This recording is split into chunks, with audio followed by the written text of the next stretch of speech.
자, 반갑습니다. 배동찬 교수의 맛있는 돈 이야기의 배동찬입니다. 자, 여러분 반갑습니다. 그동안 잘 썼던 주택담보대출 해소액이 무려 5천억이라는 건데요. 이 금액 자체를 놓고 보면 좀 심각하다라고 말씀을 드릴 수 있을 것 같아요. 지금과 같은 부동산 시장 분위기에서 좀 그렇잖아요. 여러분 다 뭐 아시다시피 돈줄 재기에 수도권 아파트 가격이 10주째 주춤 그리고 있죠. 벌써 10주째 상승세가 주춤한 모습인데요. 서울 역시 0.16%가 올라 9주 연속 부동산 상승세가 둔화되고 있다는 것이죠. 또한 10월달 전국 주택 매매 전세 가격이 상승세가 주춤하고 있다는 실정입니다. 여기에 서울 수도권의 매수 심리는 얼어붙었다라고 봐야 되겠죠. 따라서 매수 심리 위축에 서울 아파트의 호가는 뚝뚝 떨어지고 있고요.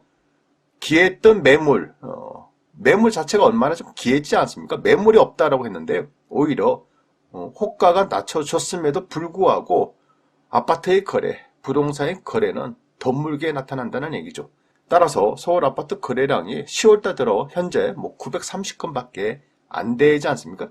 그만큼 거래가 없다, 거래가 줄었다, 매수세가 줄었다라고 이렇게 말씀을 드릴 수가 있겠죠.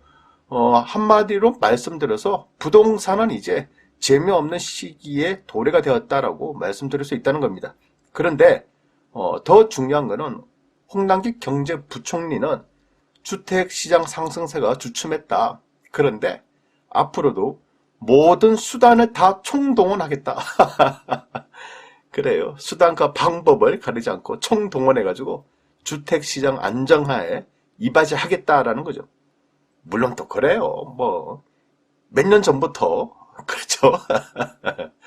뭐 부동산 대책 내놓을 때마다 부동산 잡겠다, 부동산 안정화시키겠다, 모든 방법을 총동원하겠다라고 했는데 실제적으로 요즘 들어서는 이러한 얘기들이 좀 먹혀든다라고 말씀을 드릴 수 있다는 겁니다. 왜냐하면 모든 수단 총동원한다는데 여기에서의 수단 총동원은 유동성 관리가 되겠고 주택 공급이 되겠고 사전 청약이 되겠죠.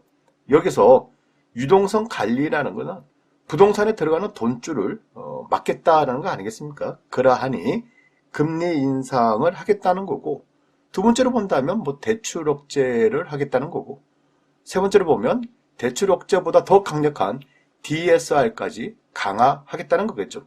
뭐 압축을 해서 말씀드리면 뭐 이렇게 은행 금융권을 이용해서 부동산을 못 사게 하겠다. 요 이야기가 핵심이 되겠죠. 다음으로 보면 주택 공급인데요. 주택 공급의 속도전을 내겠다. 어떻게 보면 북한에서 그렇죠. 북한에서 뭐 공사, 뭐 100일 작전, 이런 것처럼 속도전. 아무튼 이사 부동산 공급 대책 후보지를 발표하겠다는 거겠죠. 계속. 다음으로 보면 이제 사전 청약이 되겠죠. 11월 달에는 하남 교산에 4만 호, 12월 달에는 부천 대장에 13만 6천 호, 그 다음에 이제 민간 사업 물량이 돼가지고 6천 호를 사전 청약하겠다는 거죠. 그래서 11월 달, 12월 달 합치니까 대략적으로 뭐 18만 호나 되는 엄청나죠. 그런 아파트 청약을 사전에 청약하겠다는 겁니다. 그러니까 분위기가 지금 억지로 집 사지 마세요. 차라리 새 아파트를 공급할 테니 요거 청약 받으세요. 요 이야기가 되겠죠. 따라서 집값이 안정화가 이루어질 가능성이 높다라고 이렇게 정부는 볼 수 있다는 얘기입니다. 이런 상태라는 거죠. 그래서 여기에 정부는 아마 유동성 강화 요 부분에서 좀 이제 중점으로 본다는 얘기죠. 뭐 예를 든다면 앞서 말씀드린 것처럼 금리 인상을 하고 대출 억제를 하고 DSR을 강화하는 거. 어떻게 보면 금융 제재, 금융 정책이라고 봐야 되겠죠. 그래서 이 부분 유동성을 강화한다. 유동성, 돈줄을 쪼은다라고 봐야 되겠죠. 그리고 한 가지 더 무서운 것이 있죠. 그것은 바로 주택담보대출 해수라는 겁니다. 야, 이건 진짜 아마 이건 진짜 더 무서운 거 아닌가요? 아파트를 사기 전에 대출을 안 해준다면 그냥 아파트 안 사면 되는 거지 않습니까? 그렇죠? 내가 이제 아파트를 계약하기 전에 이거 대출 됩니까? 라고 물어보니까 은행에서 대출 안 됩니다. 그러면 안 사면 되잖아. 뭐 당연한 이치겠죠. 그런데 은행에서 돈을 빌려줬다는 말이에요. 은행에서 돈을 빌려줬는데 갑자기 은행에서 이제 주택담보대출을 해소하겠다고 한다면 그때는 정말 의아하고 비명 나오는 거죠.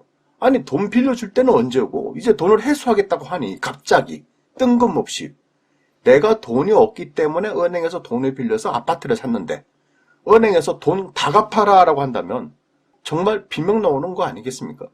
그런데 이런 현상이 실제적으로 요즘 들어서 부쩍 늘어나고 있다는 거예요. 이 부분이 문제라는 거죠.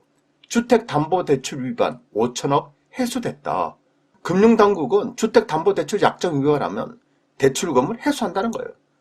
그리고 집을 판다더니 집을 안 파셨네요?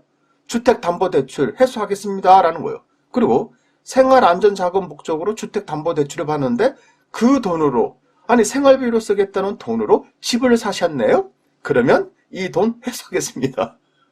요식이라는 거죠. 그런 건수가 주택담보대출 약정 위반 4천여 건 보유주택을 처분하는 조건으로 주택담보대출을 받았지만 이를 지키지 않은 경우 요런 케이스가 된다는 거죠. 엄청난 거죠. 특히 요런 사람들에 한해서 마이너스 통장, 신용대출까지 더 축소를 한다는 겁니다. 그러니 대출 받아서 집을 산 후에 대출 약정을 지키지 아니한 경우에 5천억이라는 돈이 회수를 하니 집을 팔아야 된다는 거, 뭐 요거밖에 없지 않겠습니까? 그렇지 않습니까? 여기에 하나 더 앞으로요 이런 거, 즉 대출 약정 위반까지 그동안은 일부러 안 잡았다면 그렇지 않습니까? 그동안은 일부러 이런 조사를 안 했다면 앞으로는 이런 조사 다 하겠다는 거 아닙니까? 앞으로 다 하겠다는 얘기는 이제는 대출금을 해소하겠다는 거잖아요, 이제. 요 얘기밖에 안 된다는 거예요. 그런데 이런 대출 약정 위반이 어디 한두 건이겠냐는 거죠. 생활자금으로 대출을 받아서 집을 산 경우, 그렇죠? 사업자 대출을 받아서 집을 산 경우, 나 사업을 확장하기 위해서, 나 사업체를 다른 곳으로 옮기기 위해서, 매출 증대를 위해서 경영 안전자금으로 대출을 받은 경우, 그렇죠? 그런데 경영 안전자금, 사업자 대출, 생활자금으로 대출을 받아서 이 돈으로 지금이 기회다. 갭 투자를 해야겠다. 집을 샀어. 주택에 대해서 담보를 묶으니까 이제 사업자 대출을 얼마나 많이 받냐는 거죠. 여기다가 코로나 긴급 대출 얼마나 많이 돈을 받았냐는 거죠. 이 돈을 가지고 집을 샀다. 이런 사람들 다 따지면 얼마나 많냐는 것이 이런 사람들이. 중요한 부분은 이런 사람들이 이제 대출 해소까지 한다면 지금 금융당국에서는 가만히 안 놔두겠다는 거 아닙니까? 그래서 주택에선 일단은 주택담보대출 약정 위반 돈을 걷어들이는 건데 더 나아가서 주택담보대출이 아니라 이제 신용대출의 개념이죠. 생활자금으로 사업자 대출로 코로나 긴급대출을 받아서 집 산 경우 요거까지 다 돈을 해소하겠다고 한다면 정말 난리 난다는 거죠. 결국 대출을 받아서 집을 산 사람들의 입장이라면 그동안 집값 올라서 좋았죠. 야, 나 뭐 대출 받았는데 요즘은 담보대출이 안 되니까 사업자 대출, 생활자금 안정 대출, 코로나 대출 받아서 집 샀어. 많이 올라왔어. 나 기분 좋아. 그런데 중요한 거는 집값이 안 올라가고 집값이 떨어지고 이런 와중에 금리가 올라가네. 이런 와중에 이제 요런 것까지 다 잡아들인다고 하니 큰일이라는 거죠. 따라서 금융당국에서 이제는 대출금 해소까지 한다니 결국 할 수 있는 거는 집을 던질 수밖에 없다는 거죠. 집을 던지는데 그것도 금매로 던질 수밖에 없다는 얘기가 되겠죠. 그러니 앞으로 금융당국이 쪼으면 쪼을수록 부동산 금매물이 폭발적으로 증가할 것이다. 이렇게 볼 수밖에 없다는 얘기예요. 그렇죠? 따라서 금매물은 증가되고 호가는 떨어지고 산다는 사람은 없고 그러하니 앞으로 부동산 가격 떨어질 가능성이 매우 많아졌다라고 이렇게 말씀을 드릴 수밖에 없다는 겁니다. 이제 은행 대출을 이용해서 집을 산 경우 이런 사람들은 굉장히 힘들어진다. 좀 더 조심스러워졌다라고 말씀을 들을 수밖에 없다는 거예요. 이상까지 배동찬 교수의 맛있는 도움 이야기였습니다. 감사합니다.